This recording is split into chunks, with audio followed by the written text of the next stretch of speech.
Ready start.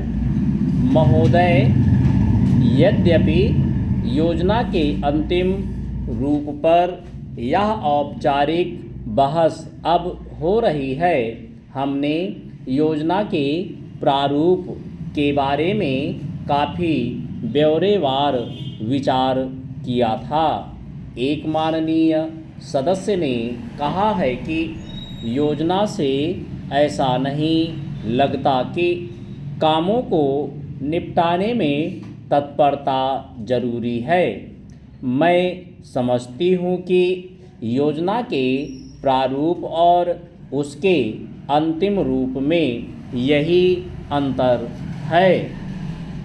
अंतिम रूप में हमने तात्कालिकता पर जोर दिया है, जिसका प्रमाण यह है कि उसमें आज की प्रमुख समस्याओं की पहचान की गई है, जैसे बेरोजगारी या क्षेत्रीय असंतुलन अथवा अन्य ऐसी ही बातें।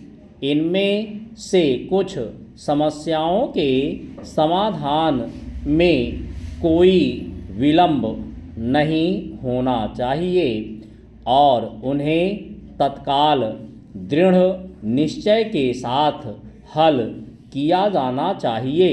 लेकिन कुछ परिस्थितियां ऐसी होती हैं जिनमें हमें काम करना होता है।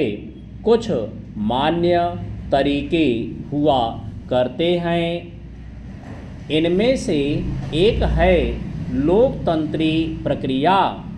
बहुत से लोग चाहते हैं कि हम कई काम एक साथ करें और इनमें से कुछ के बारे में हम सहमत भी हैं कि वे सही काम हैं, लेकिन हम लोकतंत्री प्रक्रिया के प्रति वचनबद्ध हैं।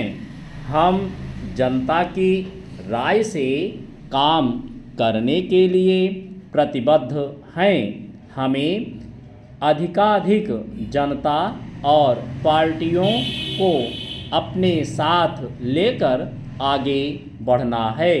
मैं समझती हूँ कि अगर इससे हमारी गति कुछ धीमी भी रहती है तो भी हमारी प्रक्रिया को बल मिलता है और हम जो भी काम हाथ में लेते हैं उसे बल मिलता है।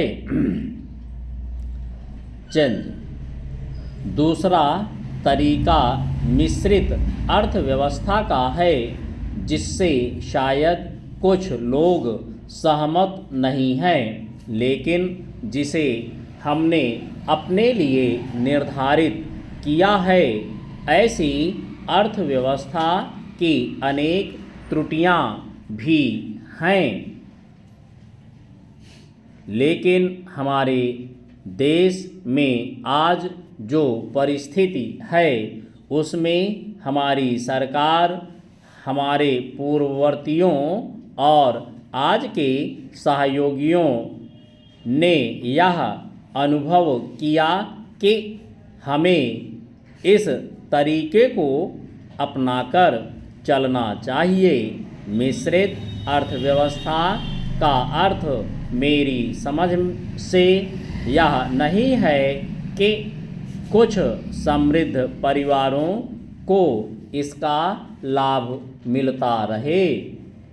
कृषि या लघु उद्योग जैसे अनेक क्षेत्र कमज़ोर वर्गों के लाभ के लिए निजी क्षेत्र में रखे गए हैं और हमारी मिश्रित अर्थव्यवस्था के अंतर्गत अपने लिए लोगों को अनेक कार्यक्रम अपने हाथ में लेने के अलावा उनमें अपने लिए काम करना चाहिए। मुझे मालूम है कि स्वाधीनता के तुरंत बाद जो स्थिति उत्पन्न हुई थी उसका कुछ परिवारों, ग्रुपों, व्यावसायिक घरानों ने निजी स्वार्थ के लिए लाभ उठाया।